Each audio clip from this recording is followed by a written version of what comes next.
जय हिंद दोस्तों। पिछली क्लास में हमने आपको नागरिकता अधिनियम 1955 के बारे में बताया था। नागरिकता अधिनियम 1955 के तहत ही भारत की नागरिकता प्राप्त करने की टोटल 5 विधियां हैं। 5 विधियों से आप भारत की नागरिकता प्राप्त कर सकते हो। सबसे पहले हमने दोस्तों आपको बताया था जन्म के आधार पर भारत की नागरिकता की प्राप्ति की जा सकती है। वंश के आधार पर भारत की नागरिकता की प्राप्ति की जा सकती है। पंजीकरण के आधार पर भारत की नागरिकता की प्राप्ति की जा सकती है। देशीकरण के आधार पर भारत की नागरिकता की प्राप्ति की जा सकती है। उसके बाद हमने आपको बताया था कि अधिग्रहण क्षेत्र के आधार पर भारत की नागरिकता की प्राप्ति की जा सकती है। दोस्तों आज की वीडियो में हम जानेंगे नागरिकता समाप्ति के बारे में। नागरिकता समाप्ति 3 प्रकार से हो सकती है: स्वैच्छिक त्याग से, बर्खास्तगी से, नागरिकता से वंचित। आपके पेपर में देखा जाए दोस्तों, अगर क्वेश्चन पूछता है तो क्या पूछेगा? पूछेगा आपसे कि भाई भारत में नागरिकता कितने प्रकार से समाप्त हो सकती है? 3, 4, 5, 6। तो आप आंसर क्या मान के आओगे? 3, क्योंकि 3 प्रकार से ही देखा जाए तो भारत की नागरिकता समाप्त हो सकती है। सबसे पहले हम दोस्तों बात करते हैं स्वैच्छिक त्याग। व्यक्ति स्वयं की नागरिकता का त्याग कर सकता है। जो व्यक्ति है, जैसे कि हम अगर चाहे तो अपनी स्वयं की नागरिकता का क्या त्याग कर सकते हैं। या पूर्ण आयु का व्यक्ति नागरिकता त्याग की घोषणा कर सकता है। याद रखना, पूर्ण आयु का व्यक्ति नागरिकता त्याग की घोषणा कर सकता है। और एक और चीज याद रखना दोस्तों, जब स्वैच्छिक त्याग की बात आएगी तो उसका जो आवश्यक बच्चा होगा उसकी भी नागरिकता समाप्त हो जाएगी। जो भाई अगर कोई व्यक्ति है भारत का स्वैच्छिक त्याग कर रहा है अपनी नागरिकता की, तो उसका जो बच्चा होगा, आवश्यक बच्चा होगा, उसकी नागरिकता भी देखा जाए स्वयं समाप्त हो जाएगी। तो ये था हमारा क्या, स्वैच्छिक त्याग, जिसमें हमने जाना कि व्यक्ति स्वयं की नागरिकता का त्याग कर सकता है। उसके बाद आता है बर्खास्तगी। अगर दोस्तों आप क्या है कि अमेरिका की नागरिकता ग्रहण कर लेते हो तो भारत की नागरिकता स्वतः ही समाप्त हो जाएगी। इसी को कहा जाता है बर्खास्तगी। तो क्या है, जब कोई नागरिक स्वेच्छा से किसी दूसरे देश की नागरिकता ग्रहण कर लेता है तो भारतीय नागरिकता स्वतः ही समाप्त हो जाएगी। तो इसे हम क्या कहते हैं, बर्खास्तगी कहते हैं।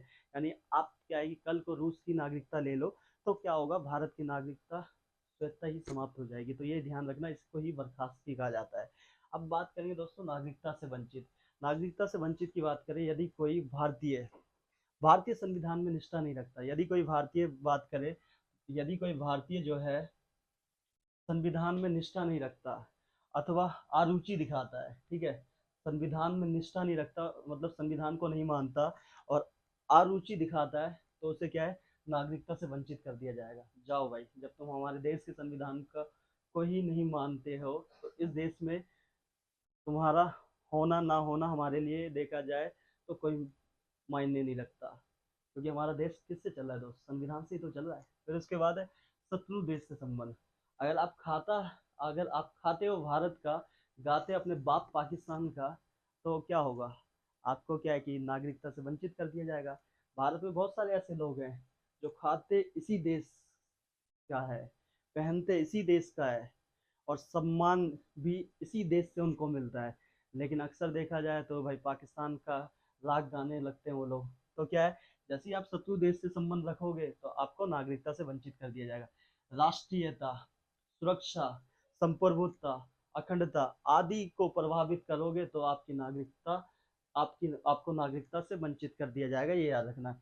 यदि देशीकरण से प्राप्त नागरिक वाले नागरिक को कारावास हो जाती है यानी जेल हो जाती है तो नागरिकता से वंचित कर दिया जाएगा। देशीकरण में बताया था ना दोस्तों आपको, अगर आप 12 साल से क्या है भारत में निवास कर रहे हो या केंद्र सरकार की किसी नौकरी में 11 साल से हो आप, ठीक है, और क्या है कि आपका चरित्र अच्छा है और आपको क्या है कि 8वीं अनुसूची में जो 22 भाषा उनमें से किसी एक भाषा का ज्ञान है और केंद्र सरकार को लगता है कि आपको नागरिकता देनी चाहिए तो आपको मिल जाएगी। और ये सारी कंडीशन आप अप्लाई कर दोगे, फुलफिल कर दे हो तो।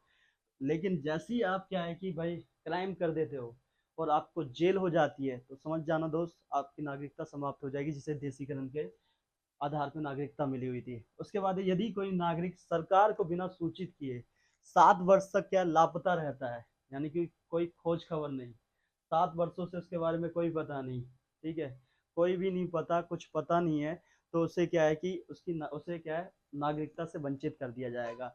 तो ये था दोस्तों नागरिकता से वंचित, जिसमें हमने जाना है यदि कोई भारतीय संविधान में निष्ठा नहीं रखता और अरुचि दिखाता है तो उसे नागरिकता से वंचित कर दिया जाएगा। शत्रु देश से संबंध रखेगा तो नागरिकता से वंचित कर दिया जाएगा। राष्ट्रीय सुरक्षा, संप्रभुता, अखंडता आदि को प्रभावित करेगा तो उसे नागरिकता से वंचित कर दिया जाएगा। यदि देशीकरण से प्राप्त नागरिक वाले नागरिक को कारावास हो जाता है, नागरिक को कारावास होता है तो नागरिकता से क्या वंचित कर दिया जाएगा। यदि कोई नागरिक सरकार को बिना सूचित किए 7 वर्ष से क्या लापता है तो ऐसे में उसको क्या होगा, उसके साथ उसकी भी नागरिकता को खत्म कर दिया जाएगा, यानी उसे नागरिकता से वंचित कर दिया जाएगा। तो हमने दोस्तों आज की वीडियो में जान लिया कि नागरिकता समाप्ति 3 प्रकार से होती है: स्वैच्छिक त्याग, बर्खास्तगी, नागरिकता से वंचित।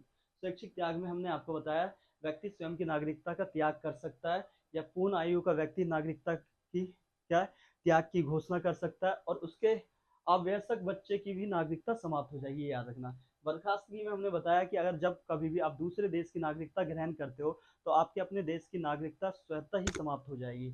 उसके बाद हमने आपको बता दिया नागरिकता से वंचित। तो आई होप दोस्तों आपको समझ आ गया होगा। नेक्स्ट वीडियो में हम बात करेंगे दोस्तों नागरिकता अधिनियम 1955 जो है उसमें देखा जाए कितने बार संशोधन हो चुके हैं, कंप्लीट जानेंगे नेक्स्ट क्लास में, जो कि आपके लिए काफ़ी ज़्यादा इंपॉर्टेंट है वो क्लास।